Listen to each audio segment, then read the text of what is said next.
If you're going to Europe for the very first time, let me save you from the most common mistakes so many tourists make. Traveling to Europe isn't just like visiting another US state, it's a completely different world. The way you get around, order food, pay for things, and even use public transportation, it all works differently. So before you pack your bags, I'm gonna share with you 10 travel tips I wish I knew before visiting Europe that will save you time, money, and headaches. Tip number one, book popular attractions in advance. In the US, you can usually buy tickets on the same day for attractions or places, but in Europe, places like the Eiffel Tower in Paris, the Colosseum in Rome, those kind of attractions usually sell out days in advance, sometimes weeks ahead. Showing up without a ticket could mean that you don't get in at all, and if you do, you could be waiting in line for hours. The best thing to do is to book your tickets online as soon as you know your dates. You can book tickets in the attractions website, or you can use apps like Expedia or Booking.com. There you'll find different ticket options such as skip the line tickets, tickets that come with a tour guide, etc. Tip number two is to validate your train or bus ticket.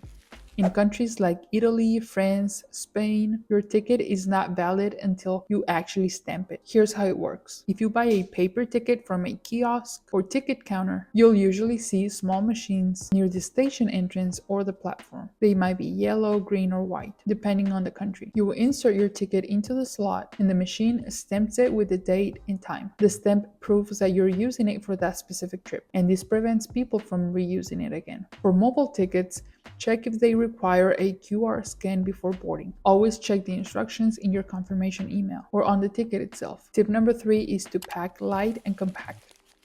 In America, we're used to driving right up to hotels with our big suitcases. But in Europe, it's a different world. Think narrow cobblestone streets, metro stations without elevators, and tiny hotel staircases. Hauling a 50-pound bag through that, believe me, it's not fun. I would suggest to just stick to a carry-on and a small backpack. It'll save you baggage fees on budget airlines, and it'll be easier for you to get around. Tip number four is to learn a few phrases in the local language. In the US, we expect everyone to speak English. But in Europe, while many people do speak English, it's not a guarantee, especially in smaller towns. Learning phrases like hello, please, and thank you in the local language, it goes a long way. It's respectful and you'll often get a warmer service. Even just attempting a greeting right before switching to English, it shows that you're trying. Now, tip number five is to avoid currency exchange kiosks in tourist spots. In the US, most of us rarely even think about money exchange. We swipe our card and that's it. But in Europe, depending on the country, you might need cash for small purchases like market stalls, public restrooms, or small cafes. The problem is if you get that cash from those bright no commission exchange booths right next to major attractions, you're likely getting one of the worst exchange rates. The best thing to do is to use a credit card with no foreign transaction fees to withdraw cash directly from the ATM. You'll usually get the bank's official rate, which is much better than the kiosk rates. Only use ATMs attached to legitimate banks.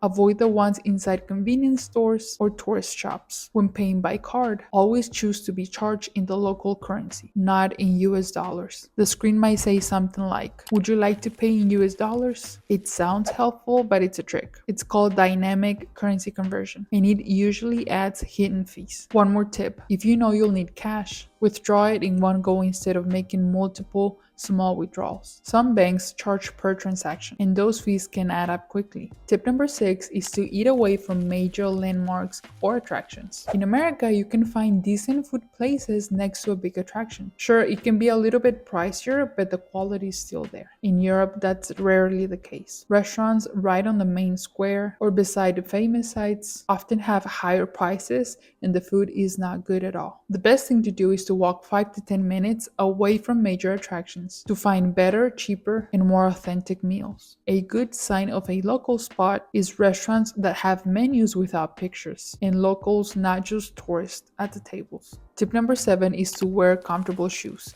In America, most of the walking is on smooth, even sidewalks. And if you're driving everywhere, you will most likely only walk a few thousand steps. In Europe, that's not the case. You'll most likely walk 10 to 20,000 steps a day without even trying, because so much of sightseeing is done on foot. Many historic European streets are paved with uneven cobblestone or stone slabs that have been there for centuries. Tip number 8, public restrooms are not always free. Unlike in America, where public restrooms are free everywhere you go, even if you walk into a McDonald's, you are required to buy something from McDonald's before they let you into the restroom. Plan ahead, use a restroom when you eat at a cafe, visit a museum, or before you leave your hotel. Tip number 9, stay alert for pickpockets. In the US, pickpocketing is not something people usually think about, but in many European cities, this is a very common issue. Pickpockets often work quickly and in teams, blending into crowds, so you never even notice them. Keep your valuables in a crossbody zipper bag across your front, not dangling behind you. Avoid keeping your valuables like your wallet or phone in your back pocket. Stay extra alert when boarding trains or buses. The shuffle of people makes it easy for thieves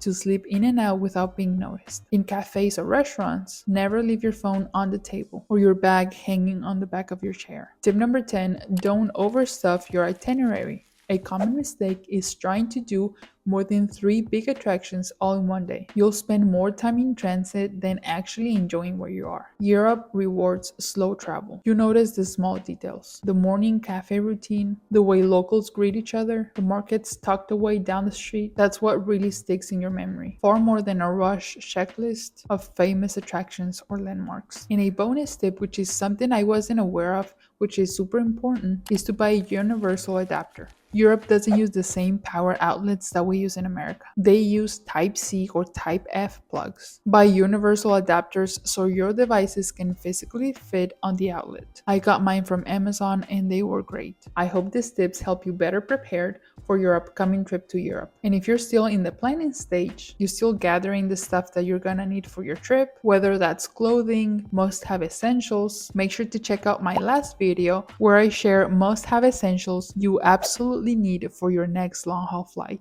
and will make your flight feel shorter than it actually is. I'm gonna leave it on the screen so you can watch it next.